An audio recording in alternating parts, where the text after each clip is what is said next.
السلام علیکم ورحمۃ اللہ وبرکاتہ۔ محترم ناظرین، آج کی نشست میں آپ حضرات کا استقبال ہے۔ الحمدللہ کفا و سلام علی عبادہ الذین اصطفیٰ، اما بعد، اعوذ باللہ من الشیطان الرجیم، بسم اللہ الرحمن الرحیم۔ یا ایہا الذین آمنوا اوفوا بالعقود احلت لکم بہیمۃ الانعام الا ما یتلی علیکم غیر محل الصید وانتم حرم ان اللہ یحکم ما یرید۔ اے لوگو جو ایمان لائے ہو، معاہدے پورا کرو، تمہارے لیے چوپائے مویشی حلال کیے گئے ہیں سوائے ان کے جن کے نام تمہیں پڑھ کر سنا دیے جائیں گے۔ جب تم احرام کی حالت میں ہو تو شکار کو حلال نہ جانو، بے شک اللہ جو چاہتا ہے فیصلہ کرتا ہے۔ یا ایھا الذین آمنوا لا تحلوا شعائر اللہ ولا الشہر الحرام ولا الہدی ولا القلائد ولا آمین البیت الحرام یبتغون فضلا من ربهم ورضوانا وإذا حللتم فاصطادوا ولا يجرمنكم شنآن قوم ان صدوكم عن المسجد الحرام ان تعتدوا وتعاونوا على البر والتقوى ولا تعاونوا على الاثم والعدوان واتقوا الله ان اللہ شدید العقاب۔ اے لوگو جو ایمان لائے ہو، اللہ کی نشانیوں کی بے حرمتی نہ کرو، اور نہ حرمت والے مہینوں کی، نہ حرم میں قربان ہونے والے، اور نہ پٹے پہنائے جانوروں کی، اور نہ بیت الحرام کا قصد کرنے والوں کی۔ وہ اپنے رب کا فضل اور اس کی رضا تلاش کرتے ہیں، اور جب تم احرام کھول دو تو شکار کر سکتے ہو، اور کسی قوم کی دشمنی تمہیں صرف اس لیے ان سے زیادتی کرنے پر آمادہ نہ کرے کہ انہوں نے تمہیں مسجد حرام سے روک دیا تھا، اور تم نیکی اور پرہیزگاری کے کاموں میں ایک دوسرے کی مدد کرو، اور گناہ اور زیادتی کے کاموں میں ایک دوسرے کی مدد نہ کرو، اور اللہ سے ڈرو، بے شک اللہ سخت سزا دینے والا ہے۔ حرمت علیکم المیتۃ والدم ولحم الخنزیر وما اہل لغیر اللہ بہ والمنخنقۃ والموقوذۃ والمتردیۃ والنطیحۃ وما اکل السبع الا ما ذکیتم وما ذبح علی النصب وان تستقسموا بالازلام ذلکم فسق۔ الیوم یئس الذین کفروا من دینکم فلا تخشوہم واخشون الیوم اکملت لکم دینکم واتممت علیکم نعمتی ورضیت لکم الاسلام دینا فمن اضطر فی مخمصۃ غیر متجانف لإثم فإن اللہ غفور رحیم۔ تمہارے لیے حرام کیے گئے ہیں مردہ جانور، خون، سور کا گوشت، اور وہ جانور جس پر اللہ کے سوا کسی اور کا نام پکارا جائے، اور گلا گھٹنے سے مر جانے والا، چوٹ لگ کر مرنے والا، اوپر سے گر کر مر جانے والا، کسی کا سینگ لگ کر مرنے والا، اور وہ جانور بھی جسے درندے کھا جائیں سوائے اس کے جسے تم ذبح کر لو، اور وہ جانور جو آستانوں پر ذبح کیا جائے، اور یہ کہ تم پال کے تیروں سے قسمت معلوم کرو، یہ سب گناہ کے کام ہیں۔ آج وہ لوگ نا امید ہو گئے جنہوں نے تمہارے دین کا انکار کیا، لہٰذا تم ان سے نہ ڈرو اور مجھ ہی سے ڈرو۔ آج میں نے تمہارے لیے تمہارا دین مکمل کر دیا اور تم پر اپنی نعمتیں پوری کر دی، اور تمہارے لیے اسلام کو دین کے طور پر پسند کر لیا۔ پس جو شخص بھوک سے بے بس ہو جائے جبکہ وہ گناہ پر مائل ہونے والا نہ ہو تو یقیناً اللہ بہت بخشنے والا، نہایت رحم کرنے والا ہے۔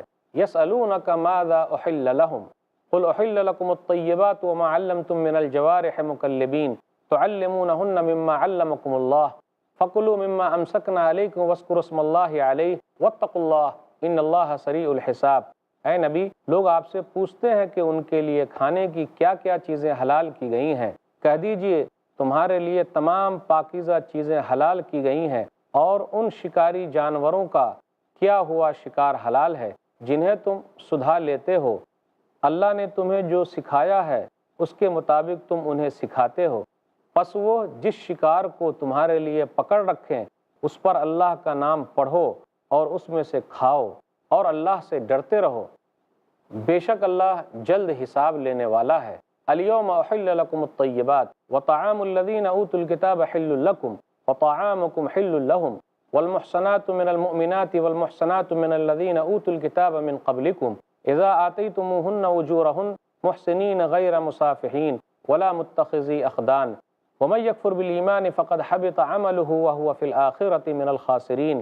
آج تمہارے لیے پاکیزہ چیزیں حلال کی گئی ہیں، اور اہل کتاب کا کھانا تمہارے لیے حلال ہے، اور تمہارا کھانا ان کے لیے حلال ہے، اور تمہارے لیے پاک دامن مسلمان عورتیں اور ان لوگوں کی پاک دامن عورتیں حلال ہیں جنہیں تم سے پہلے کتاب دی گئی، جبکہ تم انہیں ان کے مہر دے دو، نیز انہیں نکاح کی قید میں لانے والے بنو، نہ کہ بدکاری کرنے والے اور نہ چھپی آشنائی رکھنے والے، اور جو ایمان سے انکار کرے گا تو اس کا عمل یقیناً برباد ہو گیا اور وہ آخرت میں نقصان اٹھانے والوں میں سے ہوگا۔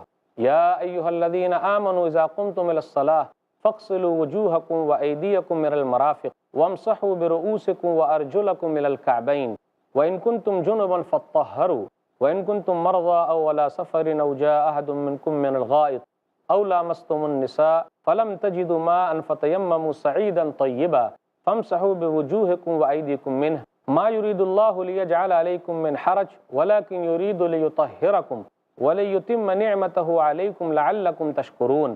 اے لوگو جو ایمان لائے ہو، جب تم نماز کے لیے اٹھو تو اپنے چہرے اور کوہنیوں تک اپنے ہاتھ دھو لو اور اپنے سروں کا مسح کر لو اور اپنے پاؤں ٹخنوں تک دھو لو، اور اگر تم جنابت کی حالت میں ہو تو غسل کر لو، اور اگر تم بیمار ہو یا سفر کی حالت میں ہو یا تم میں سے کوئی قضائے حاجت سے فارغ ہو کر آیا ہو یا تم نے عورت سے ہم بستری کی ہو، پھر تم پانی نہ پاؤ تو پاک مٹی سے تیمم کر لو، پس اسے اپنے چہرے اور ہاتھوں پر مل لو۔ اللہ نہیں چاہتا کہ تمہیں تنگی میں ڈالے، بلکہ وہ چاہتا ہے کہ تمہیں پاک کر دے اور تم پر اپنی نعمت پوری کرے تاکہ تم شکر کرو۔ وَاذْكُرُوا نِعْمَةَ اللَّهِ عَلَيْكُمْ وَمِيثَاقَهُ الَّذِي وَاثَقَكُم بِهِ اذ قلتم سمعنا واطعنا واتقوا اللہ ان اللہ علیم بذات الصدور۔ اور تم پر اللہ کی جو نعمت ہوئی اسے یاد رکھو اور وہ عہد بھی یاد رکھو جو اس نے تم سے معاہدہ کیا جب تم نے کہا کہ ہم نے سنا اور اطاعت کی، اور اللہ سے ڈرو، بے شک اللہ سینوں کے راز خوب جانتا ہے۔ یا ایھا الذین آمنوا کونوا قوامین للہ شہداء بالقسط ولا یجرمنکم شنآن قوم علی الا تعدلوا اعدلوا هو اقرب للتقوی واتقوا اللہ ان اللہ خبیر بما تعملون۔ اے لوگو جو ایمان لائے ہو، تم اللہ کے لیے حق پر قائم رہنے والے اور انصاف کی گواہی دینے والے بنو، اور کسی قوم کی دشمنی تمہیں اس بات پر آمادہ نہ کرے کہ تم عدل نہ کرو، عدل کرو، یہی بات تقوی کے زیادہ قریب ہے، اور اللہ سے ڈرو، بے شک تم جو عمل کرتے ہو اللہ اس سے خوب آگاہ ہے۔ وعد اللہ الذین آمنوا وعملوا الصالحات لہم مغفرۃ واجر عظیم۔ اللہ نے ان لوگوں سے وعدہ کیا جو ایمان لائے اور انہوں نے نیک عمل کیے، ان کے لیے بخشش اور بہت بڑا اجر ہے۔ والذین کفروا وکذبوا بآیاتنا اولئک اصحاب الجحیم۔ اور جن لوگوں نے کفر کیا اور ہماری آیتوں کو جھٹلایا وہی لوگ دوزخی ہیں۔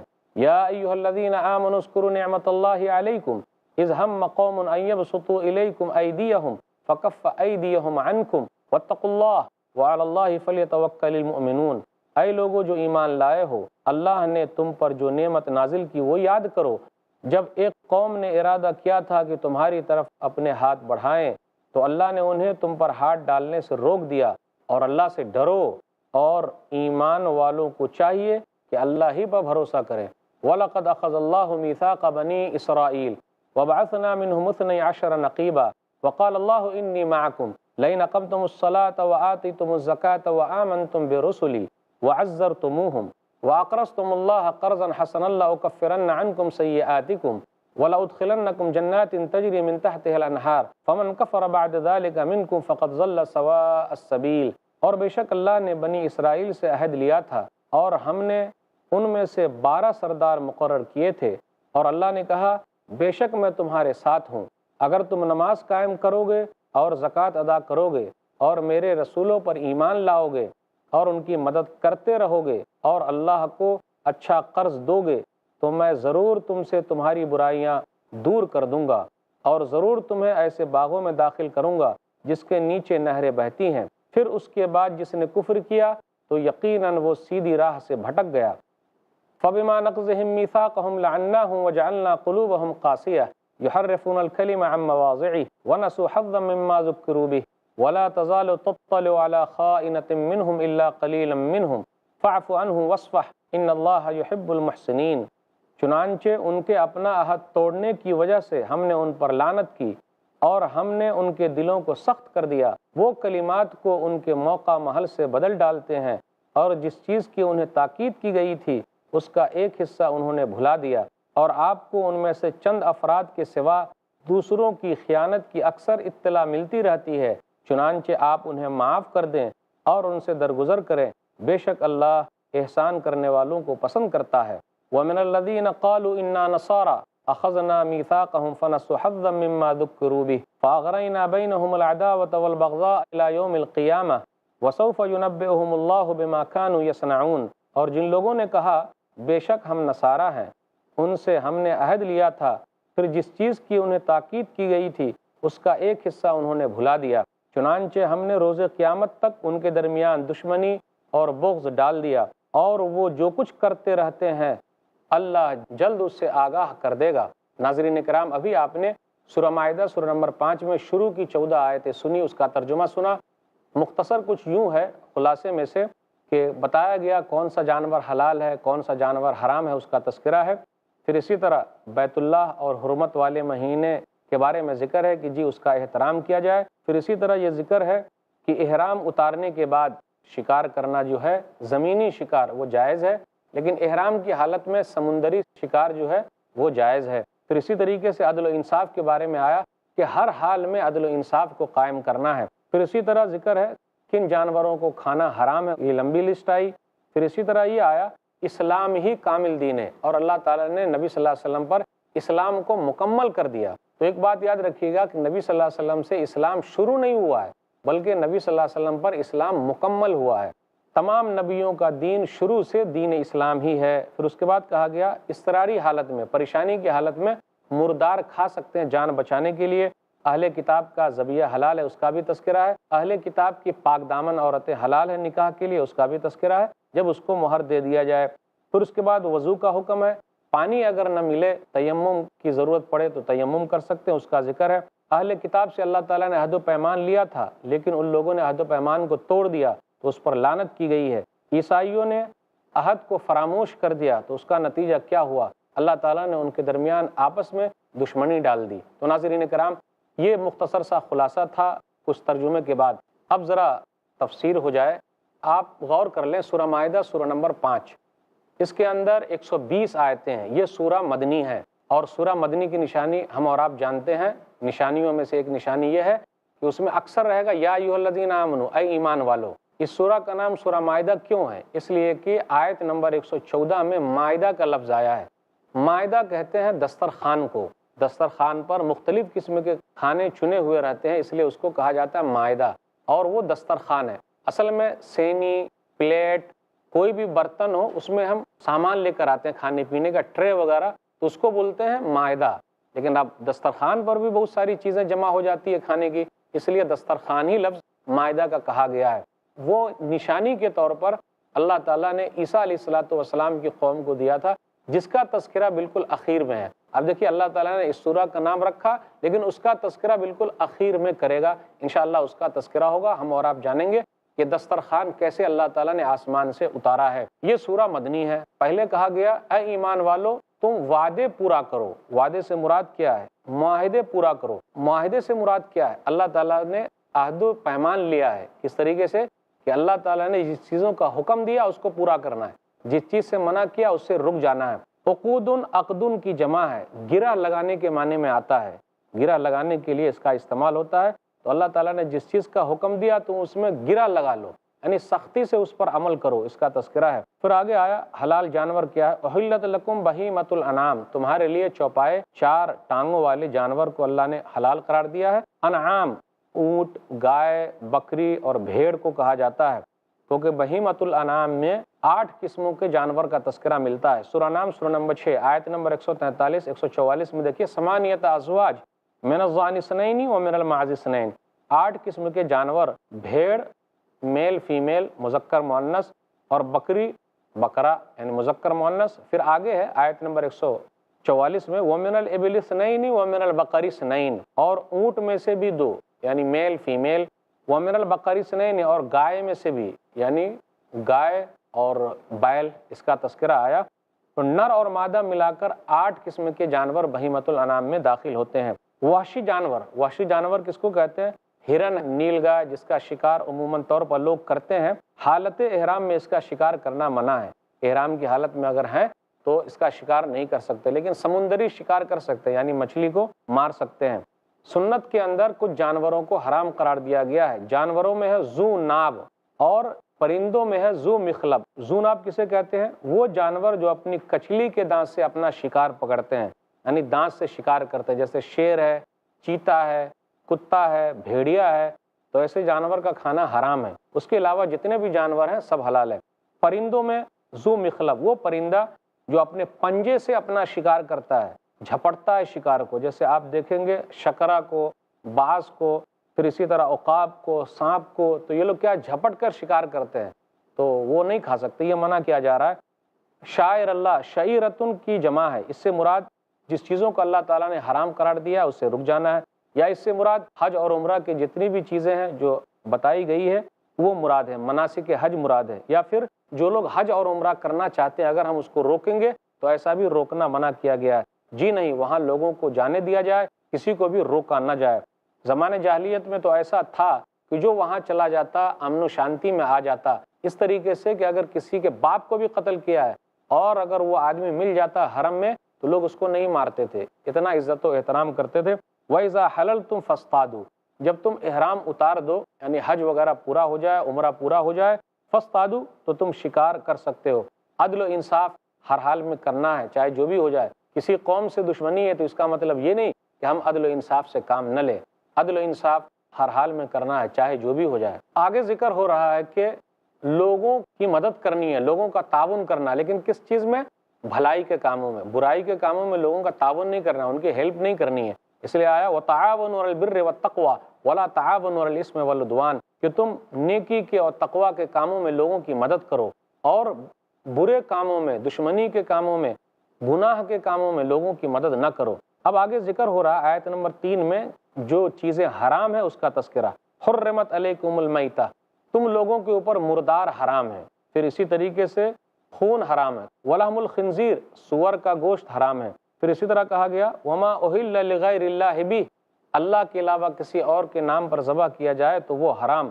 والمنخنقہ، وہ جانور بھی حرام ہے جس کا گلا گھونٹ دیا گیا ہو یا پھر گھونٹ گیا ہو اس کا گلا، تو ایسے جانور کو نہیں کھا سکتے، حرام ہے۔ والموقوذہ، وہ جانور بھی حرام ہے جس کو مار لگی ہو، چاہے وہ پتھر سے ہو یا لاٹھی سے ہو اور وہ مر جائے، تو ایسے جانور کو نہیں کھا سکتے۔ پھر اسی طرح آیا والمتردیہ، وہ جانور جو کسی پہاڑ کے اوپر سے گر کے مر جائے، اونچی جگہ سے گر کر مر جائے، تو ایسے جانور کو نہیں کھا سکتے، حرام ہے۔ پھر اسی طرح آیا والنطیحہ، منطوحہ، یعنی کسی کو ٹکر ماری گئی ہو، جانور آپس میں ٹکراتے ہیں اور وہ مر جائے تو جی نہیں، ایسے جانور کو نہیں کھا سکتے، حرام ہے۔ لیکن اگر کوئی بندوق سے شکار کرتا ہے، بسم اللہ کر کے گولی چھوڑتا ہے اور وہ جانور مر گیا تو انشاءاللہ یہ جائز ہے، حرج کی بات نہیں۔ پھر کہا گیا وما اکل السبع الا ما زکیتم، درندے اگر پھاڑ کھائیں، کسی جانور کو پکڑ لیا، کسی پھاڑ کھانے والے درندے نے، شیر نے، چیتے نے، اگر وہ جانور زندہ حالت میں مل جائے تو ہم کیا کریں؟ اس کو ذبح کر کے کھا سکتے ہیں، کوئی حرج کی بات نہیں۔ وما ذبح علی النصب، اور جو آستھانوں پر ذبح کیے جائیں تو ایسے آستانوں پر ذبح کیا ہوا جانور بھی حرام ہے۔ پھر کہا جا رہا ہے کہ فال نکالنا، وَأَن تَسْتَقْسِمُوا بِالْأَزْلَامِ، فال نکالنا کہ جس کے نام سے نکلے گا اس کو گوشت ملے گا، اس کو فائدہ ہوگا، اور جس کے نام سے نہ نکلے اس کو نہیں ملے گا۔ تو ایسا ہی ہوتا تھا، کچھ لوگوں کو دیا جاتا، کچھ لوگوں کو نہیں دیا جاتا، تو ایسے فال نکال کر کے بھی کام کرنا صحیح نہیں ہے۔ فال نکالنے کی ایک صورت یہ بھی ہوتی ہے، پچھلے زمانے میں یہ تھا کہ وہ لوگ تیر 3 لیتے تھے، ایک تیر میں لکھا ہوا رہتا افعل کر، دوسرے تیر میں لکھا ہوا ملتا لا تفعل مت کر، اور ایک تیر کو وہ لوگ خالی چھوڑتے تھے۔ جب کوئی کام کرنا رہتا تو وہ لوگ تیر اچھالتے تھے، تینوں آتا کرو تو کرتے تھے، اس میں آتا تھا نکلتا تھا فال میں کہ مت کرو تو نہیں کرتے تھے، اور تیسرا اگر نکل آتا کچھ بھی نہیں جو خالی ہوتا تو پھر دوبارہ وہ لوگ تیر اچھالا کرتے تھے، جس سے وہ نکل گیا، پانسا مل گیا اور اسی طریقے سے تیر آ گیا تو پھر وہ لوگ وہ کام کرتے تھے یا پھر وہ کام سے رک جاتے تھے۔ تو ایسا اسلام کے اندر منع ہے۔ پھر اس کے بعد یہ کہا جا رہا کیونکہ اس کے ذریعے جو ہوتا تھا وہ قسمت معلوم کرنا تھا، آپ قسمت معلوم نہیں کر سکتے، قسمت میں اللہ نے جو لکھا ہے وہ چیز ہو کے رہے گی۔ مردار جو حرام ہے اور خون جو حرام ہے، لیکن 2 مردار اور 2 خون حلال کیے گئے ہیں۔ حدیث کے اندر آیا، سنن ابن ماجہ کتاب الاطعمہ کتاب نمبر 29 حدیث نمبر 3314، عبداللہ بن عمر رضی اللہ تعالیٰ عنہ کہتے ہیں کہ رسول اللہ صلی اللہ علیہ وسلم نے فرمایا احلت لکم میتتان و دمان، تم لوگوں کے لیے 2 مردار اور 2 خون حلال کیے گئے ہیں۔ فاما المیتتان فالحوت والجراد، تو دو مردار اس سے مراد مچھلی اور ٹڈی ہے۔ وَأَمَّا الدَّمَانُ فَالْكَبِدُ وَالطِّحَالُ، اور دو خون اس سے مراد کلیجی اور دوسری تلی ہے۔ تو مچھلی اگر مردہ رہے پھر بھی کھا سکتے ہیں، ٹڈی اگر مردہ رہے پھر بھی کھا سکتے ہیں، حرج کی بات نہیں۔ آگے کہا جا رہا ہے کفار اور شیطان کی مسلمانوں کے دین سے نا امیدی۔ اب وہ لوگ نا امید ہو گئے ہیں کہ خانہ کعبہ میں اب شیطان کی عبادت ہوگی، قیامت تک ایسا ہو ہی نہیں سکتا، یہ اللہ تعالیٰ نے بیان فرما دیا۔ آگے کہا جا رہا الیوم اکملت لکم دینکم واتممت علیکم نعمتی ورضیت لکم الاسلام دینا، کہ دین اسلام کو اللہ تعالیٰ نے نبی صلی اللہ علیہ وسلم پر مکمل کر دیا، تو دین اسلام مکمل ہے، اب کوئی چیز اس میں نہ داخل کی جا سکتی ہے اور نہ کسی چیز کو نکالا جا سکتا ہے۔ حرام جانوروں کا تذکرہ ہوا، حرام چیزوں کا تذکرہ ہوا، اب اس کے بعد حلال کے بارے میں تذکرہ ہو رہا ہے۔ یسألونک ماذا احل لہم قل احل لکم الطیبات، وہ لوگ آپ سے پوچھتے ہیں اب حلال چیزیں کیا ہے، تو آپ ان کے لیے کہیے پاکیزہ چیزیں حلال ہیں۔ پھر اسی طریقے سے وما علمتم من الجوارح مکلبین تعلمونہن مما علمکم اللہ، کہ تم اگر اپنے کتے کو بھیجتے ہو، وہ کتا جو سکھایا ہوا ہے تم نے اس کو سکھا دیا اور بسم اللہ کر کے بھیجے، وہ کتا شکار کر کے لے کر آئے، تم وہ شکار کھا سکتے ہو کیونکہ بسم اللہ کر کے تم نے بھیجا ہے۔ پھر آگے یہ ذکر ہو رہا آیت نمبر 5 میں کہ اہل کتاب کا ذبیحہ حلال ہے، یہود و نصارہ کا ذبیحہ حلال ہے، ہم وہ کھا سکتے ہیں، ان کی دعوت میں جا سکتے ہیں، لیکن جو چیز کھا رہے ہیں وہ حلال ہونی چاہیے، حرام نہیں ہونی چاہیے۔ پھر اسی طرح وہ لوگ بھی ہماری دعوت میں آ سکتے ہیں، ہمارا کھانا کھا سکتے ہیں۔ اب آگے بیان کیا جا رہا اہل کتاب کی عورتیں بھی جو پاک دامن ہیں، ایمان والی ہے، جو عیسیٰ علیہ السلام کو اللہ کا بندہ سمجھتی ہیں، اللہ کا رسول سمجھتی ہیں، تو ایسی پاک دامن عورت، نیک عورت سے نکاح کر سکتے ہیں، کوئی حرج کی بات نہیں۔ لیکن اسی میں یہ بھی کہا گیا وَمَن يَكْفُرْ بِالْإِيمَانِ فَقَدْ حَبِطَ عَمَلُهُ وَهُوَ فِي الْآخِرَةِ مِنَ الْخَاسِرِينَ، ایمان کے بعد اگر کفر کا مسئلہ ہو جائے تو یہ گھاٹے کا سودا ہے، عمل برباد ہو جائے گا، لوگ گھاٹے میں رہیں گے۔ اب ایسی عورت سے نکاح کر کے لائیں گے عیسائی عورت کو، اور یہاں آنے کے بعد وہ اسلام پر نہ آئے، پھر اسی طرح توحید میں مسئلہ پیدا ہو جائے تو کیا ہوگا، آدمی خطرے میں جا سکتا ہے۔ اس لیے منع کیا جا رہا ہے کہ آدمی کو اپنے ایمان کی حفاظت کرنا زیادہ ضروری ہے، ورنہ مسئلہ گڑبڑ ہو جائے گا۔ پھر آگے ذکر ہے وضو کے بارے میں کہ جب نماز کے لیے کھڑے ہو جاؤ تو کیا کرنا ہے، نماز کے لیے کھڑے ہونا ہے تو وضو بنانا، اگر وضو سے ہیں تو اچھی بات، لیکن ضرورت پڑ جائے تو وضو بناؤ، چہرے کو دھونا، ہاتھ کو دھونا، پھر اسی طریقے سے سر کا مسح کرنا، پاؤں کو دھونا، اس کا تذکرہ آیا۔ اور اگر جنابت کی حالت میں ہے، بیمار ہیں، مسافر ہیں، پیشاب پخانہ سے آئے ہوئے ہیں، اپنی بیوی سے ملے ہیں لیکن پانی نہیں مل رہا تو تیمم کر سکتے، کوئی حرج کی بات نہیں۔ آیت نمبر 7 سے آیت نمبر 11 کے درمیان ہے کہ اللہ کی نعمتوں کو یاد کرو جو اللہ تعالیٰ نے نعمتیں دی ہیں، اور سچی گواہی دینے والے بن جاؤ، سچی گواہی دینے والے چاہے جو بھی ہو جائے، اور کسی قوم کی دشمنی تمہیں ایسا نہ ہو نا انصافی پر ابھارے، نہیں، اعدلوا هو اقرب للتقوی واتقوا اللہ، تم انصاف کرو، یہ تقوی کے زیادہ نزدیک ہے۔ پھر آیت نمبر 12 سے آیت نمبر 14 کے درمیان ہے اللہ تعالیٰ نے اہل کتاب سے عہد و پیمان لیا تھا، اور اللہ نے کہا تھا، ان کے 12 سردار متعین کیے تھے، اور اللہ نے کہا وقال اللہ انی معکم، میں تمہارے ساتھ ہوں، جیسا اللہ کے لیے لائق ہے تو ایسا اللہ لوگوں کے ساتھ ہے۔ نماز قائم کرو، زکوٰۃ ادا کرو، یہ بھی اللہ نے کہا تھا۔ رسولوں پر ایمان لانا، رسولوں کی مدد کرنا، اور اللہ تعالیٰ کو قرض حسنہ دینا، تو یہ چند چیزوں کا اللہ تعالیٰ نے تذکرہ کیا۔ تو نماز قائم کرنا، زکوٰۃ ادا کرنا پچھلے لوگوں میں بھی ہے، اگر ایسا کریں گے تو اللہ تعالیٰ گناہوں کو معاف فرمائے گا اور جنت میں داخل کرے گا۔ لیکن کیا ہوا، ان لوگوں نے کلمات کو موقع محل سے بدل دیا، پھر اللہ تعالیٰ نے ان کے دلوں میں سختی پیدا کر دی، وہ لوگ بھلا دیے گئے جو چیزیں ان کو یاد کرائی گئی تھی۔ پھر عیسائیوں نے بھی جب عہد و پیمان سے فراموشی اختیار کر لی، یعنی نبی صلی اللہ علیہ وسلم کی بات نہیں مانی، نبی صلی اللہ علیہ وسلم پر ایمان نہیں لائے، تو آپس میں اللہ تعالیٰ نے ان کے درمیان دشمنی پیدا کر دی، تو ان کا نقصان ہوا۔ اس لیے ناظرین کرام، ہمیں اور آپ کو ان بری صفتوں سے بچنا ہے جو یہودیوں اور عیسائیوں میں ہے۔ یا اہل الکتاب قد جاءکم رسولنا یبین لکم کثیرا مما کنتم تخفون من الکتاب ویعفو عن کثیر قد جاءکم من اللہ نور وکتاب مبین، اے اہل کتاب، تمہارے پاس ہمارا رسول آ گیا ہے، وہ تمہارے لیے اللہ کی کتاب کی بہت سی ایسی باتیں ظاہر کرتا ہے جنہیں تم چھپاتے تھے، اور بہت سی باتوں سے درگزر کرتا ہے، یقیناً تمہارے پاس اللہ کی طرف سے روشنی اور واضح کرنے والی کتاب آ گئی ہے۔ یہدی بہ اللہ من اتبع رضوانہ سبل السلام ویخرجہم من الظلمات الی النور بإذنہ ویہدیہم الی صراط مستقیم، جس کے ذریعے سے اللہ اس شخص کو سلامتی کی راہ دکھاتا ہے جو اللہ کی رضا کی پیروی کرنا چاہتا ہے، اور انہیں اپنے حکم سے اندھیروں سے روشنی کی طرف نکال لاتا ہے، اور سیدھے راستے کی طرف ان کی رہنمائی کرتا ہے۔ لقد کفر الذین قالوا ان اللہ هو المسیح ابن مریم قل فمن یملک من اللہ شیئا ان اراد ان یہلک المسیح ابن مریم وامہ ومن فی الارض جمیعا وللہ ملک السماوات والارض وما بینہما یخلق ما یشاء واللہ علی کل شیء قدیر۔ یقیناً ان لوگوں نے کفر کیا جنہوں نے یہ کہا کہ بے شک اللہ تو وہی مسیح ابن مریم ہے۔ اے نبی کہہ دیجئے پس کون ہے جو اللہ کے آگے کچھ اختیار رکھتا ہو؟ اگر اللہ مسیح ابن مریم کو اور ان کی ماں اور تمام زمین والوں کو ہلاک کرنے کا ارادہ کر لے، اور اللہ ہی کے لیے آسمانوں اور زمین کی بادشاہی ہے، اور جو کچھ ان دونوں کے درمیان ہے، وہ جو چاہے پیدا کرتا ہے، اور اللہ تعالیٰ ہر چیز پر خوب قدرت رکھتا ہے۔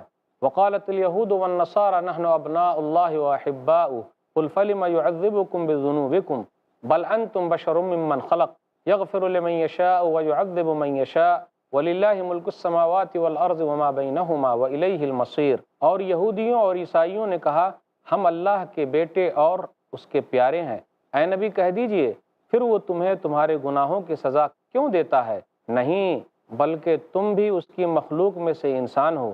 وہ جسے چاہے بخش دیتا ہے اور جسے چاہے عذاب دیتا ہے، اور اللہ ہی کے لیے آسمان اور زمین کی بادشاہی ہے اور جو کچھ ان دونوں کے درمیان ہے، اور اسی کی طرف لوٹ کر جانا ہے۔ یا اہل الکتاب قد جاءکم رسولنا یبین لکم علی فترۃ من الرسل ان تقولوا ما جاءنا من بشیر ولا نذیر فقد جاءکم بشیر ونذیر واللہ علی کل شیء قدیر۔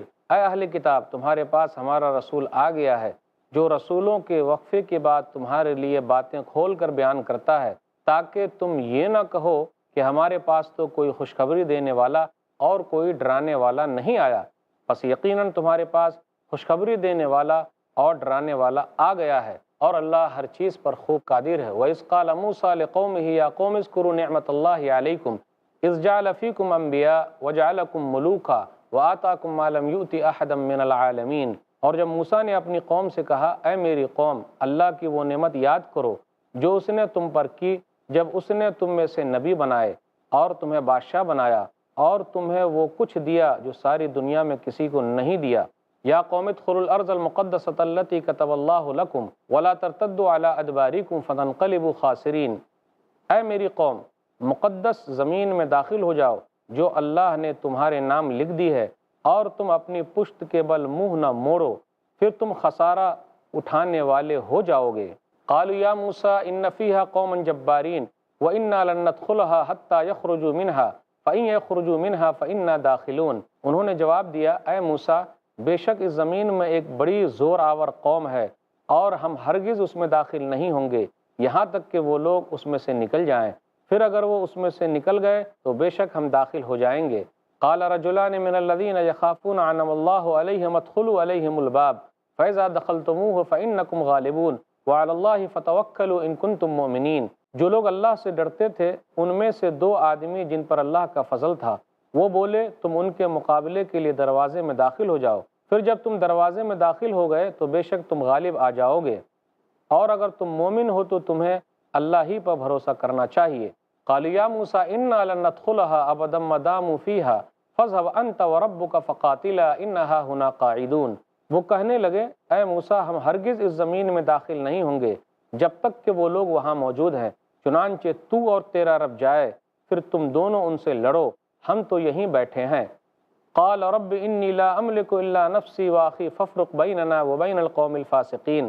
موسیٰ نے کہا اے میرے رب بے شک مجھے اپنے آپ اور اپنے بھائی کے سوا کسی پر اختیار نہیں، چنانچہ تو ہمیں اس نافرمان قوم سے الگ کر دے۔ قال فإنها محرمة علیہم 40 سنہ یتیہون فی الارض فلا تأس علی القوم الفاسقین۔ اللہ نے فرمایا بے شک وہ مقدس زمین ان لوگوں پر حرام کر دی گئی ہے، وہ زمین میں 40 برس تک ادھر ادھر بھٹکتے پھریں گے، چنانچہ آپ اس نافرمان قوم کا غم نہ کھائیں۔ وَاتْلُ عَلَيْهِمْ نَبَأَ ابْنَيْ آدَمَ بِالْحَقِّ إِذْ قَرَّبَا قُرْبَانًا فَتُقُبِّلَ مِنْ أَحَدِهِمَا وَلَمْ يُتَقَبَّلْ مِنَ الْآخَرِ قَالَ لَأَقْتُلَنَّكَ قَالَ إِنَّمَا يَتَقَبَّلُ اللَّهُ مِنَ الْمُتَّقِينَ۔ اور اے نبی آپ انہیں آدم کے 2 بیٹوں کا واقعہ ٹھیک ٹھیک سنائیں۔ جب ان دونوں نے قربانی کی تھی پھر ان میں سے ایک کی قربانی تو قبول کر لی گئی اور دوسرے کی قبول نہ کی گئی، دوسرا بولا میں تجھے قتل کر دوں گا۔ پہلے نے جواب دیا اللہ صرف پرہیزگاروں کی قربانی قبول کرتا ہے۔ لئن بسطت الی یدک لتقتلنی ما انا بباسط یدی الیک لاقتلک انی اخاف اللہ رب العالمین۔ اگر تو نے اپنا ہاتھ میری طرف اس ارادے سے بڑھایا کہ مجھے قتل کر دے تو بھی میں اپنا ہاتھ تیری طرف نہیں بڑھاؤں گا کہ تجھے قتل کر دوں، بے شک میں اللہ سے ڈرتا ہوں جو سب جہانوں کا رب ہے۔ انی ارید ان تبوء باسمی واسمک فتکون من اصحاب النار وذلک جزاء الظالمین۔ میں تو چاہتا ہوں کہ تو میرا اور اپنا گناہ اپنے سر لے لے اور دوزخیوں میں شامل ہو جائے، اور ظالموں کا یہی بدلہ ہے۔ فطوعت له نفسه قتل اخیہ فقتله فاصبح من الخاسرین۔ پھر اس کے نفس نے اسے اپنے بھائی کو قتل کرنے پر اکسایا، چنانچہ اس نے اسے قتل کر دیا اور وہ خسارہ پانے والوں میں سے ہو گیا۔ فبعث اللہ غرابا یبحث فی الارض لیریہ کیف یواری سوءۃ اخیہ قال یا ویلتی عجزت ان اکون مثل هذا الغراب فاواری سوءۃ اخی فاصبح من النادمین۔ پھر اللہ نے وہاں ایک کوا بھیجا، وہ اپنے پنجوں سے زمین کریدنے لگا تاکہ اسے دکھائے کہ وہ اپنے بھائی کی لاش کیسے دفن کرے۔ وہ کہنے لگا افسوس، میں اس کوے جیسا ہونے سے بھی عاجز رہا کہ اپنے بھائی کی لاش دفنا دیتا، چنانچہ وہ پچھتانے والوں میں سے ہو گیا۔ ناظرین اکرام، ابھی آپ نے سورہ مائدہ سورہ نمبر 5 میں آیت نمبر 15 سے آیت نمبر 31 تک آیتیں سنی ہیں، اس کا ترجمہ بھی سنا۔ خلاصہ کچھ یوں ہے، 17 آیتیں آپ کے سامنے پیش کی گئی کہ اللہ تعالیٰ نے قرآن کریم کو نازل فرمایا، یہ روشنی ہے اور واضح کتاب ہے، ہدایت کا ذریعہ ہے، اور اللہ تعالیٰ ہی لوگوں کو روشنی کی طرف بلاتا ہے، یعنی اسلام کی طرف، اور اللہ تعالیٰ اس کی طرف رہنمائی کرتا ہے۔ پھر اس کے بعد یہودیوں کے بارے میں ذکر ہے، وہ کہتے تھے ہم تو اللہ کے بیٹے ہیں اور اللہ کے محبوب ہیں، تو رد کیا جا رہا ہے، یہ کیسے ہو سکتا ہے؟ اللہ تعالیٰ اپنے محبوب کو کیا سزا دے گا؟ لیکن تم لوگوں کو تو سزا ملی ہے، تم لوگوں کو ستایا گیا، تم لوگوں کو پریشان کیا گیا، تم لوگوں کو قتل کیا گیا، تو کیا کوئی محبت کرنے والا جس سے وہ محبت کرتا ہے اس کو قتل کرتا ہے؟ جی نہیں، تمہارا یہ کہنا بالکل غلط ہے، تم اللہ کی مخلوق ہو۔ پھر اس کے بعد یہ ذکر ہو رہا ہے کہ نبی صلی اللہ علیہ وسلم جو آخری نبی بنا کر بھیجے گئے ہیں، وہ فترہ لمبا فترہ ہے، یعنی عیسیٰ علیہ السلام اور نبی صلی اللہ علیہ وسلم کے درمیان 570 سال یا 600 سال کا وقفہ ہے، اس کو فترہ کہا جا رہا ہے۔ اب نبی صلی اللہ علیہ وسلم آ گئے، خوشخبری دینے والے، ڈرانے والے بنا کر بھیج دیے گئے، تم لوگوں کو ماننا چاہیے، تم لوگوں نے کیوں نہیں مانا؟ اس کے بعد موسیٰ علیہ السلام نے اپنی قوم کو بتایا، اللہ کی نعمتیں یاد دلائی کہ اللہ تعالیٰ نے تم لوگوں پر بہت ساری نعمتیں کی ہے، اور اللہ تعالیٰ نے تم لوگوں کو بادشاہ بنایا، اللہ تعالیٰ نے تمہیں میں سے انبیاء اور رسول بھیجے، اور تمہارے زمانے کے لوگوں پر اللہ تعالیٰ نے تم لوگوں کو فضیلت دی۔ کتنا بڑا مقام ہے تم لوگوں کا، کتنا بڑا مرتبہ ہے، ذرا غور تو کرو۔ پھر کہا گیا کہ مقدس سرزمین میں یعنی بیت المقدس میں تم لوگ داخل ہو جاؤ، یہ کہتے ہو کہ اللہ تو معاف فرمائے، اور سجدے کے بل داخل ہو جاؤ، لیکن ان لوگوں نے بات نہیں مانی۔ اب وہاں جانا تھا ان کو، لیکن وہ لوگ اس پر تیار نہیں ہوئے، کیونکہ یہ لوگ چلے گئے تھے یوسف علیہ السلام کے زمانے میں مصر چلے گئے، پھر موسیٰ علیہ السلام نے ان لوگوں کو نجات دلائی فرعون سے، اور اس کے بعد دوبارہ اب ان لوگوں کو بیت المقدس میں آنا ہے، فلسطین آنا ہے، لیکن وہاں ایک قوم تھی جو طاقتور تھی، عمالقہ قوم، اس سے لڑنے کے لیے کہا گیا، تو ان لوگوں نے کہا کہ نہیں، آپ لڑیے، آپ کا رب لڑے، وہ لوگ بہت طاقتور ہیں، ہم لڑ نہیں سکتے۔ تو اس وقت موسیٰ علیہ السلام نے افسوس کرتے ہوئے کہا تھا، اللہ میں تو صرف اپنے نفس کا مالک ہوں اور اپنے بھائی کے نفس کا مالک ہوں، میرے اور اس قوم کے درمیان جدائی پیدا کر دے۔ تو اللہ تعالیٰ نے تسلی دی اور کہا فاسق قوم پر آپ افسوس نہ کریں۔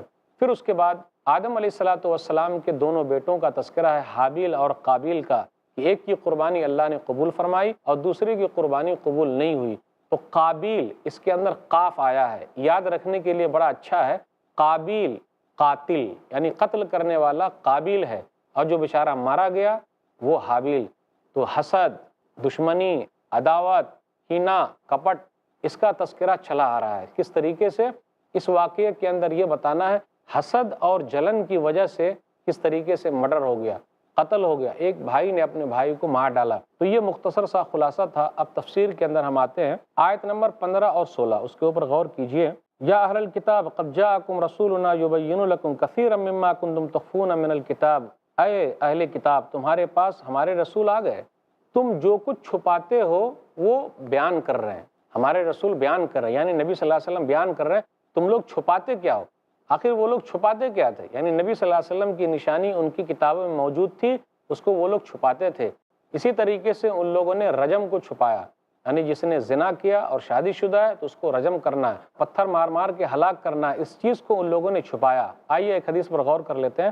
صحیح مسلم کتاب الحدود کتاب نمبر 29 حدیث نمبر 1699، عبداللہ بن عمر رضی اللہ تعالیٰ عنہ کہتے ہیں کہ رسول اللہ صلی اللہ علیہ وسلم کے پاس ایک یہودی مرد کو اور ایک یہودی عورت کو لایا گیا، قد زنایا، ان دونوں نے زنا کیا تھا۔ فانطلق رسول اللہ صلی اللہ علیہ وسلم حتی جاء یہود فقال ما تجدون فی التوراة علی من زنا قال نسود وجوہہما ونحملہما ونخالف بین وجوہہما ویطاف بہما قال فاتوا بالتوراة ان کنتم صادقین فجاءوا بها فقرؤوها حتى اذا مروا بآیت الرجم وضع الفتى الذي يقرأ يده على آية الرجم وقرأ ما بين يديها وما وراءها فقال له عبد الله بن سلام وهو مع رسول الله صلى الله عليه وسلم مره فليرفع يده فرفعها فإذا تحتها آية الرجم فأمر بهما رسول الله صلی اللہ علیہ وسلم فرجما۔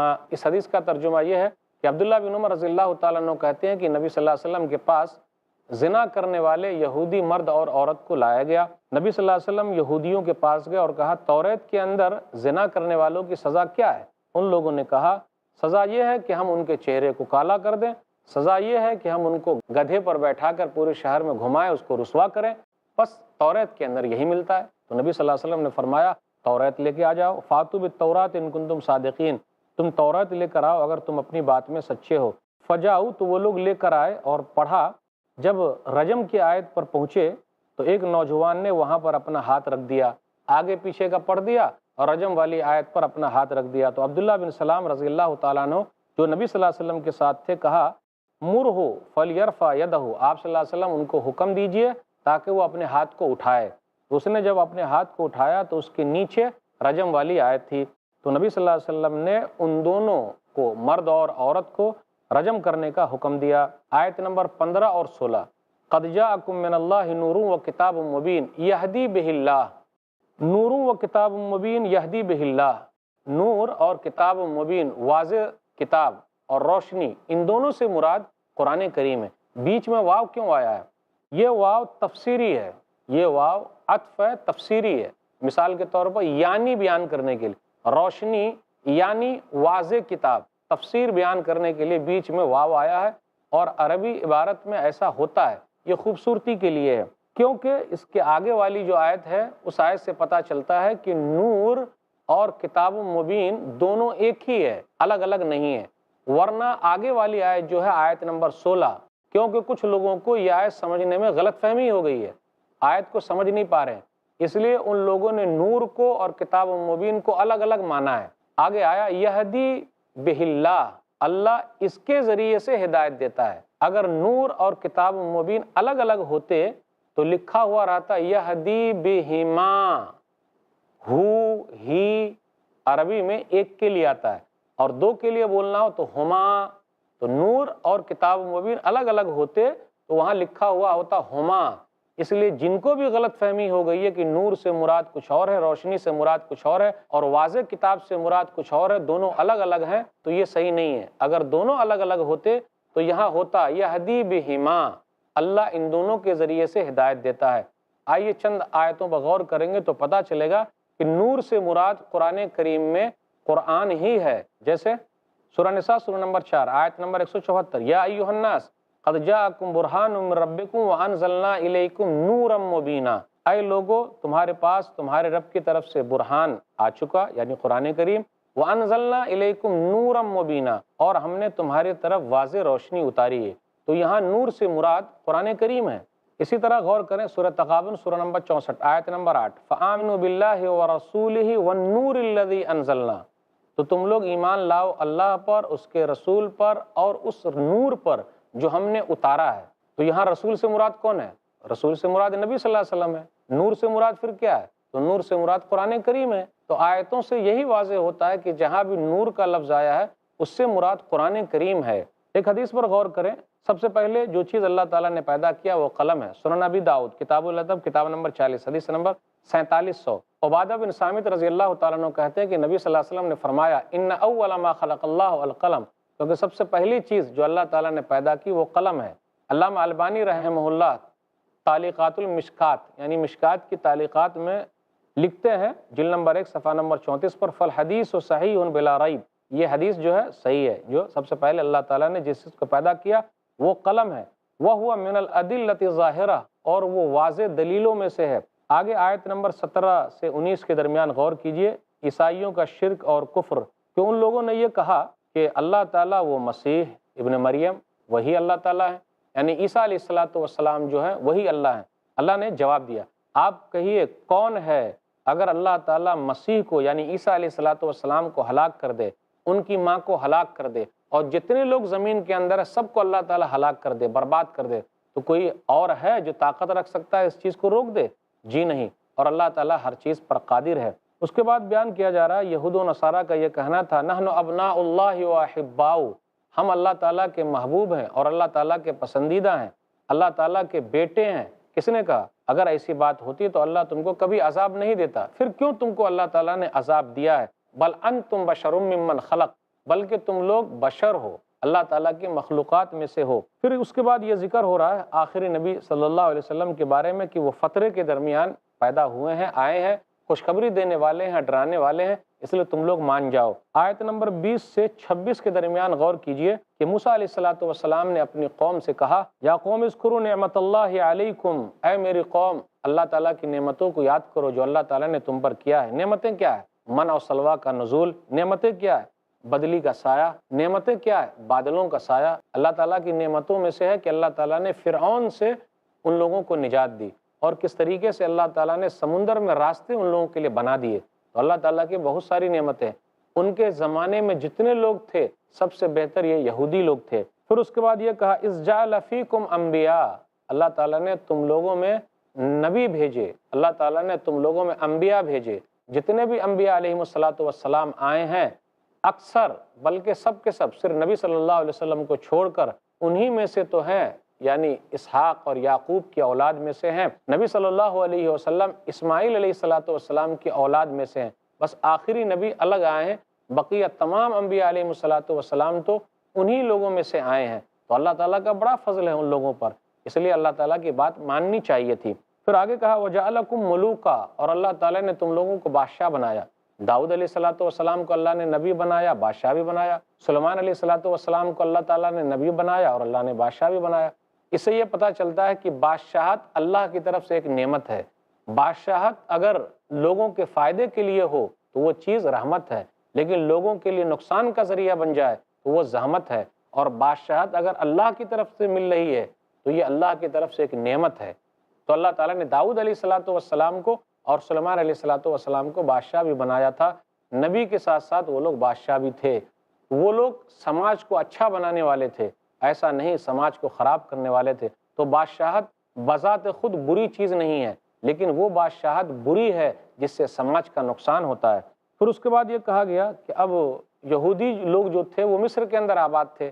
موسیٰ علیہ السلام لے کر نکلے، کیونکہ فرعون کو ڈبو دیا گیا ہے، لے کر نکلے، تب ان کو پھر دوبارہ مصر سے آنا ہے فلسطین۔ فلسطین کے اندر عمالقہ قوم آباد تھی جو بڑی طاقتور قوم تھی۔ موسیٰ علیہ السلام نے ان یہودیوں سے کہا کہ چلو فلسطین کے اندر داخل ہونا ہے، کیونکہ تمہارے باپ دادا یعقوب علیہ السلام جو تمہارے جد امجد ہیں وہ تو وہیں کے رہنے والے تھے، فلسطین ہی میں رہتے تھے، بیت المقدس میں تھے، وہاں سے وہ یوسف علیہ السلام کے زمانے میں مصر چلے گئے تھے۔ تو دوبارہ تمہیں اپنے وہاں واپس آنا ہے، لیکن یاد رکھنا تم لوگوں کو جہاد کرنا پڑے گا۔ عمالقہ فوج جو ہے وہ بڑی طاقتور ہے، ان سے لڑنا پڑے گا، ان سے جہاد کرو، اور اللہ تعالیٰ نے وعدہ کیا تم لوگ جیتو گے، یقین ہے یہ۔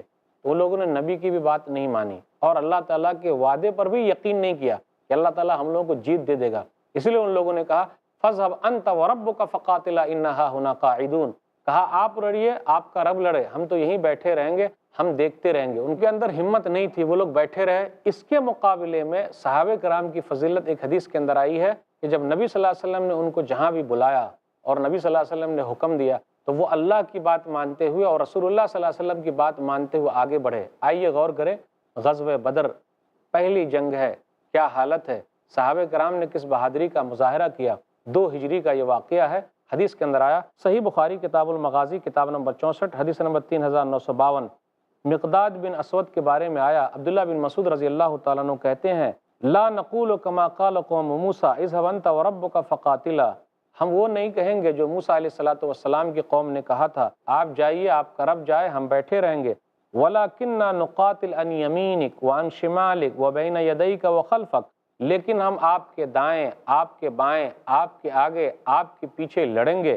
فَرَأَيْتُ النَّبِيَّ صلی اللہ علیہ وسلم أَشْرَكَ وَجْهُهُ وَسَرَّهُ یعنی قَوْلَهُ، تو میں نے یہ دیکھا کہ رسول اللہ صلی اللہ علیہ وسلم کا چہرہ خوشی سے دمک رہا تھا۔ تو دیکھا آپ نے کس طریقے سے صحابہ کرام نے اپنی بہادری کا مظاہرہ کیا۔ دنیا کی ڈرپوک قوم کون ہے؟ یہودی۔ آج ان کے اندر ہمت ہے تو ڈائریکٹ سامنے لڑے۔ اب مشینوں کے ذریعے لڑنا یہ کہاں کی بہادری ہے؟ یہ ڈرپوک رہے ہیں۔ آج اللہ تعالیٰ نے ذرا سی ان کو طاقت دی ہے تو وہ لوگ اس کا غلط استعمال کر رہے ہیں، تو اللہ ان کو توڑ دے گا۔ دعا کیجئے، کہیے کہ اللہ آج بیت المقدس دوسروں کے قبضے میں، اس کو تو آزاد کرا دے۔ موسیٰ علیہ السلام نے اپنی قوم سے مایوسی اختیار کرتے ہوئے کہا تھا کہ اللہ میں صرف اپنے نفس کا مالک ہوں اور اپنے بھائی کے نفس کا، میرے درمیان اور ان لوگوں کے درمیان جدائی کرا دے۔ 40 سال تک وہ لوگ بھٹکتے رہے، پھر اس کے بعد دوبارہ ان کو موقع ملا۔ اس کے بعد آیت نمبر 27 سے آیت نمبر 31 کے درمیان آدم علیہ السلام کے دونوں بیٹوں کا تذکرہ ہے۔ نبی صلی اللہ علیہ وسلم سے کہا جا رہا ہے کہ اب بتائیے سرکشی، حسد اور ظلم کی وجہ سے کیا ہوا؟ ایک بھائی نے ایک بھائی کو مار ڈالا، تو کیا انجام ہوا ان کا؟ انجام یہ ہوا کہ جب بھائی کو مار دیا، اس لائق بھی نہیں رہا کہ وہ اس کو دفن کر سکے۔ پھر اس کے بعد اللہ تعالیٰ نے کوے کو بھیجا اور کوے نے اپنے مردہ بھائی کو کس طریقے سے دفنایا، تو وہ دیکھ کر بولنے لگا قابیل، ہائے افسوس میں اس لائق بھی نہیں بچا، کوے نے تو اپنے بھائی کو دفن کر دیا لیکن میں تو دفن بھی نہیں کر سکا۔ اللہ تعالیٰ نے ایک کی قربانی کو قبول کر لی اور دوسرے کی قربانی کو قبول نہیں کی۔ تو اللہ تعالیٰ تقویٰ کے اعتبار سے لوگوں کی قربانی کو قبول کرتا ہے۔ من اجل ذلك كتبنا على بني اسرائيل انه من قتل نفسا بغير نفس او فساد في الارض فكأنما قتل الناس جميعا ومن احياها فكأنما احيا الناس جميعا ولقد جاءتهم رسلنا بالبينات ثم ان كثيرا منهم بعد ذلك في الارض لمسرفون۔ اسی وجہ سے ہم نے بنی اسرائیل کے لیے یہ لکھ دیا کہ جو شخص کسی کو قتل کر دے سوائے اس کے کہ وہ کسی کا قاتل ہو یا زمین میں فساد کرنے والا ہو، تو گویا اس نے تمام لوگوں کو قتل کر دیا، اور جو شخص کسی ایک جان کو ناحق قتل ہونے سے بچائے تو گویا اس نے تمام لوگوں کی جان بچائی۔ اور ہمارے رسول واضح نشانیاں لے کر ان کے پاس آئے، پھر بے شک اس کے بعد ان میں سے بہت سے لوگ زمین میں حد سے نکل جانے والے ہیں۔ انما جزاء الذین یحاربون اللہ ورسولہ ویسعون فی الارض فسادا ان يقتلوا او يصلبوا او تقطع ایدیہم وارجلہم من خلاف او ينفوا من الارض ذلک لہم خزی فی الدنیا ولہم فی الآخرۃ عذاب عظیم۔ جو لوگ اللہ اور اس کے رسول سے جنگ کرتے ہیں اور زمین میں فساد کے لیے بھاگ دوڑ کرتے ہیں، ان کی سزا تو صرف یہ ہے کہ انہیں قتل کیا جائے یا سولی دی جائے یا ان کے ہاتھ اور پاؤں مخالف جانب سے کاٹ دیے جائیں یا انہیں جلا وطن کر دیا جائے۔ یہ دنیا میں ان کے لیے ذلت ہے اور آخرت میں ان کے لیے بہت بڑا عذاب ہے۔ الا الذین تابوا من قبل ان تقدروا علیہم فاعلموا ان اللہ غفور الرحیم، سوائے ان لوگوں کے جو اس سے پہلے کہ تم ان پر قابو پاؤ توبہ کر لیں، پس تم جان لو کہ بے شک اللہ بہت بخشنے والا، بڑا رحم کرنے والا ہے۔ یا ایھا الذین آمنوا اتقوا اللہ وابتغوا الیہ الوسیلہ وجاہدوا فی سبیلہ لعلکم تفلحون۔ اے لوگو جو ایمان لائے ہو، اللہ سے ڈرو اور اس کا قرب تلاش کرو اور اس کے راستے میں جہاد کرو تاکہ تم فلاح پاؤ۔ ان الذین کفروا لو ان لهم ما فی الارض جميعا ومثله معه لیفتدوا به من عذاب یوم القیامہ ما تقبل منهم ولہم عذاب علیم۔ جن لوگوں نے کفر کیا، اگر ان کے پاس وہ سب کچھ ہو جو ساری زمین میں ہے اور اس کے برابر اور بھی ہوتا کہ وہ قیامت کے دن عذاب سے بچنے کے لیے فدیے میں دے دیں تو بھی وہ ان سے قبول نہیں کیا جائے گا، اور ان کے لیے بہت دردناک عذاب ہے۔ یریدون ان یخرجوا من النار وما هم بخارجین منها ولہم عذاب مقیم۔ وہ آگ سے نکلنا چاہیں گے مگر وہ اس میں سے نہیں نکل سکیں گے اور ان کے لیے ہمیشہ رہنے والا عذاب ہے۔ والسارق والسارقة فاقطعوا ایدیہما جزاء بما کسبا نکالا من اللہ واللہ عزیز حکیم۔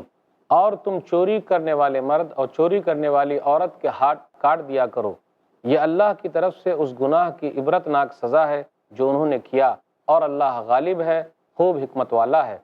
فمن تاب من بعد ظلمه واصلح فان اللہ یتوب علیہ ان اللہ غفور الرحیم۔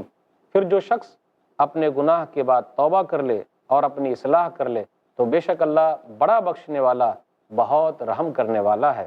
الم تعلم ان اللہ لہ ملک السماوات والارض یعذب من یشاء ویغفر لمن یشاء واللہ علی کل شیء قدیر۔ کیا تمہیں علم نہیں کہ آسمانوں اور زمین کی بادشاہی اللہ ہی کے لیے ہے؟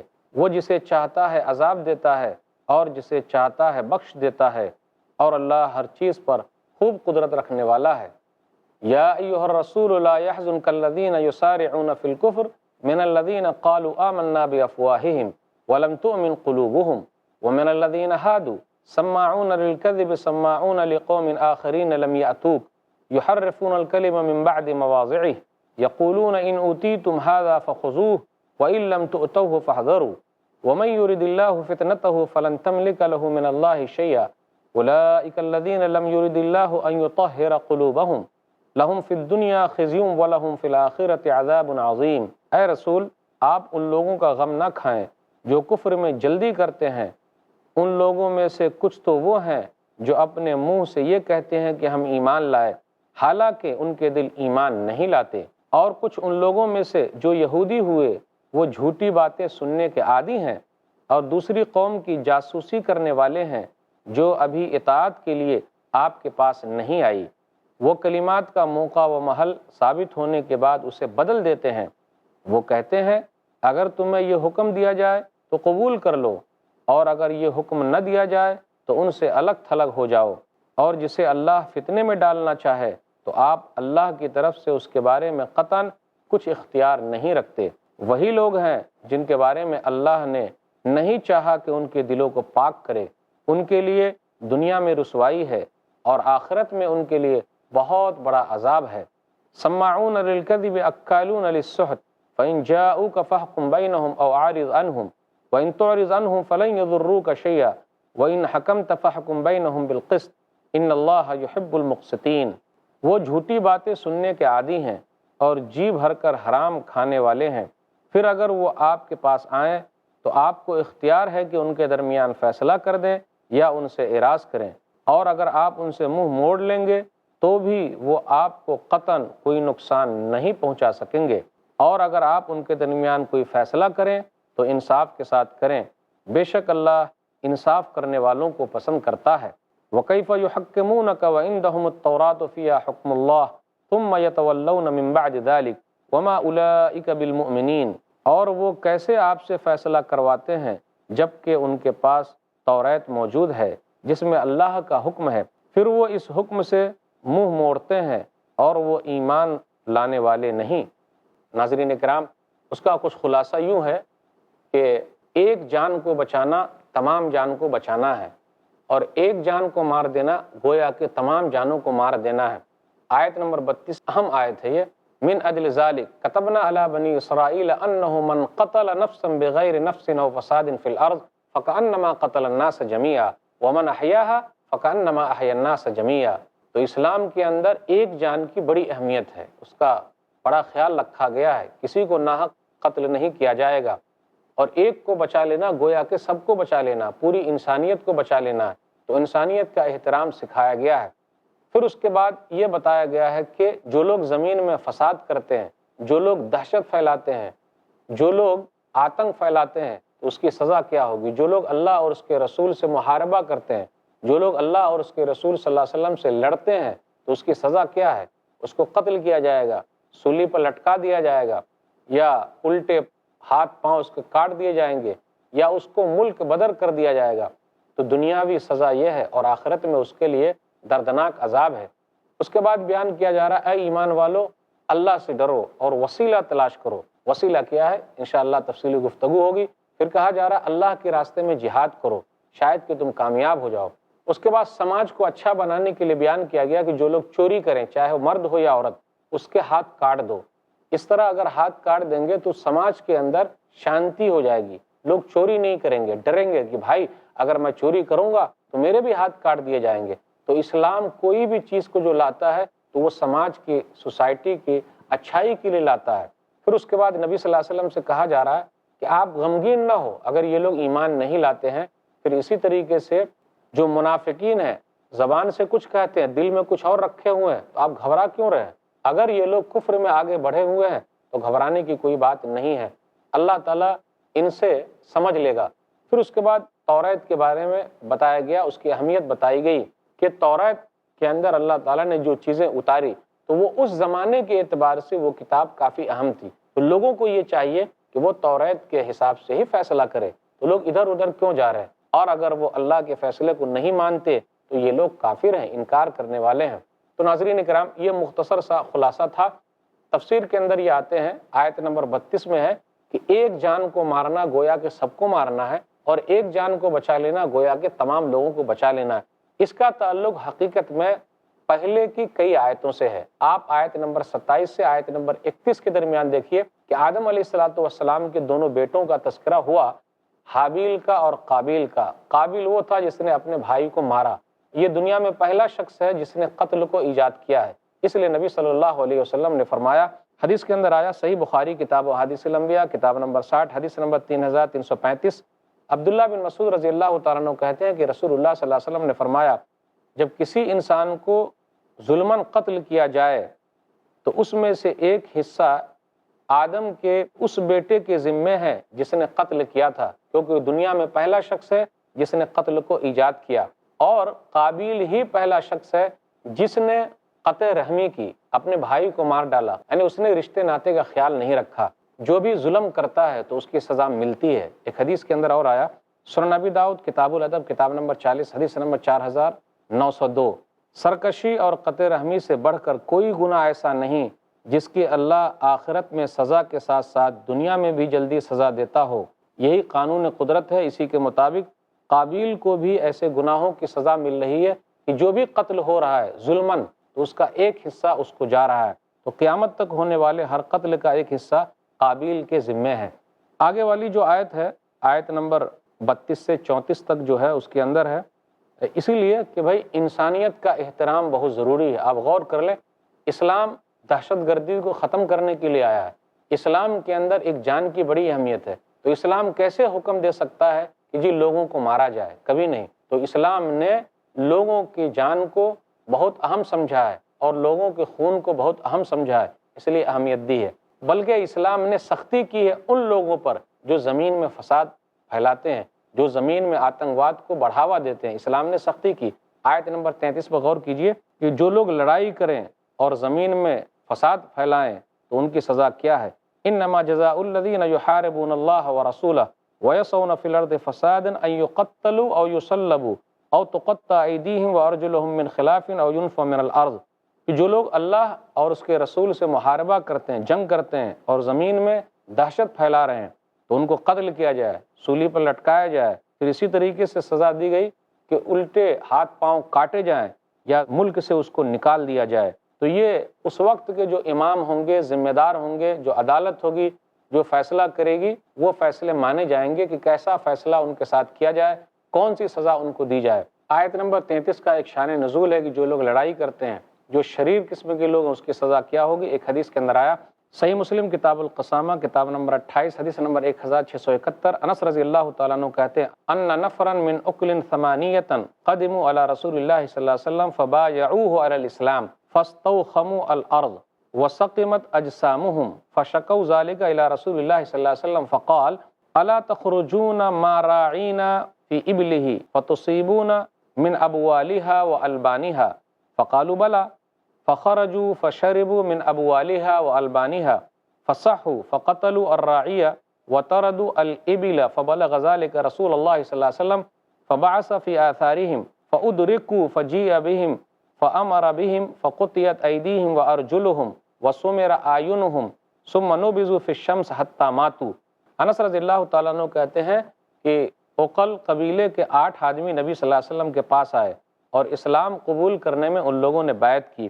زمین کی ہوا راس نہیں آئی، یعنی مدینے کی ہوا راس نہیں آئی، اور وہ لوگ بیمار پڑ گئے تو رسول اللہ صلی اللہ علیہ وسلم سے شکایت کی، تو رسول اللہ صلی اللہ علیہ وسلم نے فرمایا کہ جی ہمارے چرواہے کے ساتھ اونٹ کے درمیان آ جاؤ تاکہ ان کے پیشاب اور دودھ پی کر تم لوگ صحیح ہو جاؤ۔ تو ان لوگوں نے کہا کیوں نہیں؟ پھر وہ لوگ وہاں گئے، پیشاب اور دودھ پیا، فصحوا تو وہ لوگ صحیح ہو گئے، فقتلوا الرائیہ تو ان لوگوں نے چرواہے کو قتل کر دیا اور اونٹوں کو بھگا کر لے گئے۔ رسول اللہ صلی اللہ علیہ وسلم تک جب یہ بات پہنچی تو نبی صلی اللہ علیہ وسلم نے لوگوں کو ان کے پیچھے لگایا، وہ لوگ پکڑ لیے گئے تو حکم دیا گیا کہ ان کے ہاتھ اور پاؤں کو کاٹ دیا جائے اور ان کی آنکھوں میں سلائی پھیر دی جائے اور سورج کی گرمی میں چھوڑ دیا جائے، دھوپ میں چھوڑ دیا جائے، حتیٰ ماتو یہاں تک کہ وہ لوگ مر گئے۔ صحیح بخاری کی حدیث کتاب الجہاد والسیر کتاب نمبر 56 حدیث نمبر 3018، ابو قلابہ کہتے ہیں قتلوا ان لوگوں نے قتل بھی کیا، وسرقوا ان لوگوں نے چوری بھی کی، وحارب اللہ ورسولہ اللہ اس کے رسول سے محاربہ کیا، وسعوا فی الارض فسادا اور زمین میں ان لوگوں نے فساد بھی مچایا، اس لیے ان لوگوں کی سزا ایسی ہے۔ تو امام کو یہ حق حاصل ہے کہ کس طریقے سے کیا ہے اور کس طریقے سے اس کو سزا دی جائے، وہ سزا دے سکتا ہے۔ آگے آیت آ رہی ہے، آیت نمبر 35، 36، 37، یا ایھا الذین آمنوا اتقوا اللہ وابتغوا الیہ الوسیلہ وجاہدوا فی سبیلہ لعلکم تفلحون۔ اے ایمان والو اللہ تعالیٰ سے ڈرو اور اللہ کے پاس وسیلہ تلاش کرو اور اللہ کے راستے میں جہاد کرو، شاید کہ تم کامیاب ہو جاؤ۔ تقویٰ کا معنی مفہوم کیا ہے؟ جلال الدین سیوطی رحمۃ اللہ علیہ اپنی کتاب الدر المنصور میں لکھتے ہیں، جلد نمبر 1 صفحہ نمبر 57 میں سورہ بقرہ سورہ نمبر 2 آیت نمبر 2 کے تحت ابو ہریرہ رضی اللہ تعالیٰ عنہ کا قول ہے، ایک آدمی ان کے پاس آیا اور کہا مت تقویٰ، تقویٰ کیا ہے؟ تو ابو ہریرہ رضی اللہ تعالیٰ عنہ نے کہا حل اخذت طریقا ذا شوک، کیا آپ کا گزر ایسے راستے سے ہوا ہے جس میں کانٹا ہے؟ قال نعم، کہا ہاں۔ پھر کہا فکیف صنعت، کیسے آپ گزرے؟ اذا رأیت الشوک عدلت عنہ او جاوزتہ او قصرت عنہ، تو اس آدمی نے کہا جب میں نے کانٹے کو دیکھا تو میں اس کو پار کر گیا اور اپنے دامن کو بچا لیا اور کوشش کر کے میں نکل گیا۔ تو ابو ہریرہ رضی اللہ تعالیٰ عنہ نے کہا ذاک التقویٰ، یہی تقویٰ ہے، یہی ڈر اور خوف ہے۔ جب برائی سامنے ہو تو آدمی کس طریقے سے بچے اور اپنا دامن بچا کر کے وہ آگے نکل جائے۔ وسیلہ کا معنی کیا ہے؟ وسیلہ ایسی چیز کے معنی میں استعمال ہوتا ہے جو کسی مقصد کے حصول کے لیے ہو یا پھر وہ قرب کا ذریعہ بن جائے۔ اللہ کی طرف وسیلہ تلاش کرو کا مطلب یہ ہے ایسے اعمال اختیار کرو جس کے ذریعے سے اللہ کی رضا حاصل ہو جائے اور اللہ کا قرب حاصل ہو جائے، تو یہ وسیلہ ہے۔ مقام محمود بہترین وسیلہ ہے جو نبی صلی اللہ علیہ وسلم کو ملنے والا ہے، جو جنت کے اندر ہے۔ وسیلہ جنت میں سب سے بلند اور بالا مقام ہے، یہ نبی صلی اللہ علیہ وسلم کے لیے یہ جگہ خاص ہے۔ صحیح بخاری کتاب الاذان کتاب نمبر 10 حدیث نمبر 614، نبی صلی اللہ علیہ وسلم نے فرمایا، جابر رضی اللہ تعالیٰ عنہ کہتے ہیں من قال حین یسمع النداء، جو اذان سننے کے بعد کہے اللہم رب هذه الدعوة التامة والصلاة القائمة آت محمد الوسیلة والفضیلة وبعثه مقام محمودا الذی وعدته حلت له شفاعتی یوم القیامہ، جو اذان سن کر یہ دعا پڑھے اے اللہ جو تو اس پوری دعوت یعنی توحید اور قائم ہونے والی نماز کا مالک ہے، محمد کو وسیلہ صلی اللہ علیہ وسلم اور فضیلت عطا فرما اور آپ صلی اللہ علیہ وسلم کو اس بلند مقام تک پہنچا دے۔ تو نبی صلی اللہ علیہ وسلم فرماتے ہیں جس نے بھی یہ دعا پڑھی تو میری سفارش قیامت کے دن اس کے لیے قبول ہوگی۔ 4 طریقے کا وسیلہ جائز ہے، 4 طریقے کا وسیلہ جائز ہے۔ نمبر 1، اللہ کے نام کا اسم اعظم کا وسیلہ جائز ہے۔ اپنے ایمان کا وسیلہ جائز ہے۔ نمبر 3، نیک اعمال کا وسیلہ جائز ہے۔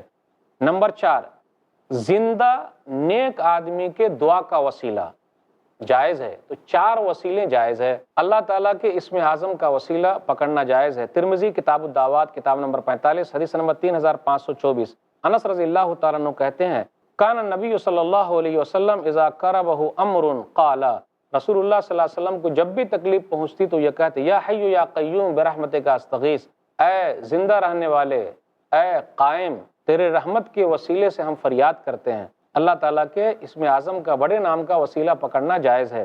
ایمان کا وسیلہ پکڑنا جائز ہے۔ سورہ ال عمران سورہ نمبر 3 آیت نمبر 193، ربنا اننا سمعنا منادیا ینادی للایمان ان آمنوا بربکم فآمنا ربنا فاغفر لنا ذنوبنا وکفر عنا سیئاتنا وتوفنا مع الابرار، اے ہمارے رب ہم نے سن لیا کہ ایک آدمی ایمان کی طرف بلا رہا تھا، وہ کہہ رہا تھا کہ لوگوں اپنے رب پر ایمان لاؤ، تو ہم ایمان لے آئے، تو ہمیں بخش دے، ہمارے گناہوں کو معاف فرما، ہمارے گناہوں کو درگزر کر دے اور ہمیں نیک لوگوں کے ساتھ موت دے۔ تو یہاں ایمان کا وسیلہ پکڑنا جائز ہے، نیک اعمال کا وسیلہ پکڑنا جائز ہے۔ صحیح بخاری کتاب الادب کتاب نمبر 78 حدیث نمبر 5974، 3 آدمی کے بارے میں جانتے ہیں کہ تینوں جا رہے تھے، بارش ہو گئی تو تینوں غار میں گھس گئے، تو کیا ہوا؟ کس طریقے سے جب غار میں گھسے تو غار کا منہ بند ہو گیا. اب تینوں نے کس کو پکارا؟ تو اپنے نیک اعمال کو اللہ کے دربار میں وسیلہ بنایا. اس لیے کم سے کم نیک عمل کر کے رکھیے تاکہ اللہ کے دربار میں اس کو وسیلہ بنا دیجیے تو اللہ آپ کی پریشانی کو دور کر دے گا. تو ایک آدمی وہ تھا جو بوڑھے ماں باپ کی خدمت کرتا تھا. ایک دن بڑا لیٹ آیا، ماں باپ سو گئے، پوری رات وہ دودھ لے کر کھڑا رہا. جب ماں باپ اٹھے تو پلایا. تو کہا اللہ میں نے تجھے راضی کرنے کے لیے ایسا کیا ہے. فَإِن كُنْتَ تَعْلَمْ أَنِّي فَعَلْتُ ذَلِكَ ابْتِغَاءَ وَجْهِكَ، تجھے راضی کرنے کے لیے ایسا کیا ہے. فَفْرُجْ لَنَا فُرْجَةً نَرَى مِنْهَا السَّمَاءَ، ذرا سا کھول دے کہ ہم لوگ آسمان کو دیکھ لیں. دوسرے آدمی نے کہا میری چچا زاد بہن تھی، بڑی خوبصورت تھی، میں نے اس کو بہلایا پھسلایا، کبھی نہیں مانی. بیچاری مجبور ہو گئی، ایک مرتبہ تیار ہوئی، 100 دینار پر معاہدہ طے ہوا. جب میں غلط کام کرنے کے لیے بیٹھا تو میری بہن نے کہا یا عبداللہ اتق اللہ، اے اللہ کا بندہ اللہ سے ڈر جا، غلط کام مت کر. تو اے اللہ میں اس کے سمجھانے سے غلط کام نہیں کیا، تجھے راضی کرنے کے لیے آج میں پھنساؤں تو اللہ نکال دے. تو تھوڑا سا وہ کھسکا، پتھر جو ہے ذرا سا ہٹا، لیکن تینوں نکل نہیں سکتے تھے.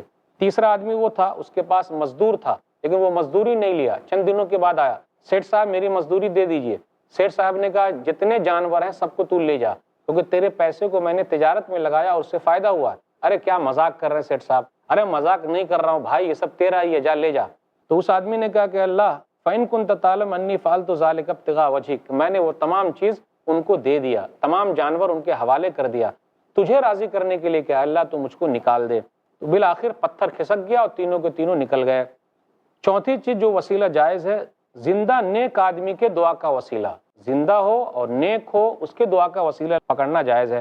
صحیح بخاری کتاب الاستسقاء کتاب نمبر 15 حدیث نمبر 1010. انس بن مالک کہتے ہیں رضی اللہ تعالیٰ عنہ کہ عمر بن خطاب رضی اللہ تعالیٰ عنہ کے زمانے میں تحت سالی ہوئی تو وہ عباس بن عبد المطلب کے پاس آئے. ان عمر بن خطاب کان اذا قحط استسقى بالعباس بن عبد المطلب فقال، تو عباس بن عبد المطلب جو نبی صلی اللہ علیہ وسلم کے چچا ان کے پاس آئے اور کہا اللہم انا کننا نتوسل الیک بنبینا فتسقینا وانا نتوسل الیک بعم نبینا فاسقنا. اے اللہ بے شک ہم اپنے نبی کو تیرے دربار میں وسیلہ بناتے تھے تو ہمیں بارش نازل کرتا تھا، اب ہم اپنے نبی کے چچا کو تیرے دربار میں وسیلہ بنا رہے ہیں تو اے اللہ تو بارش نازل کر. قال فیسقون، پھر اس کے بعد بارش ہو جاتی تھی. آیت نمبر 38 سے آیت نمبر 40 کے درمیان چور کے بارے میں ذکر ہے کہ جی اس کے ہاتھ کاٹ دیے جائیں، اگر ایسا ہو تو سماج کے اندر شانتی آ جائے گی. تو ناظرین کرام چند آیتوں کا خلاصہ تھا. اللہ تعالیٰ سے دعا ہے کہ اللہ تعالیٰ ہم لوگوں کو سماج کو اچھا بنانے کی کوشش کرنے کی توفیق دے، آمین. کتاب و سنت کے حساب سے چلنے کی توفیق دے، آمین. وآخر دعوانا الحمدللہ رب العالمین وصلی اللہ علی نبینا محمد وآلہ وصحبہ اجمعین. والسلام علیکم ورحمۃ اللہ وبرکاتہ. ایسے ہی فائدہ مند اسلامک ویڈیوز دیکھنے اور منہج سلف پر کتاب و سنت کی تعلیمات کو عام کرنے میں ہمارا تعاون کریں تاکہ آپ کے لیے ذریعہ نجات، جنت کے حصول کا سبب، ساتھ ہی مال میں برکت و اضافے کا ذریعہ بھی بنے. آمین. جزاک اللہ خیرن.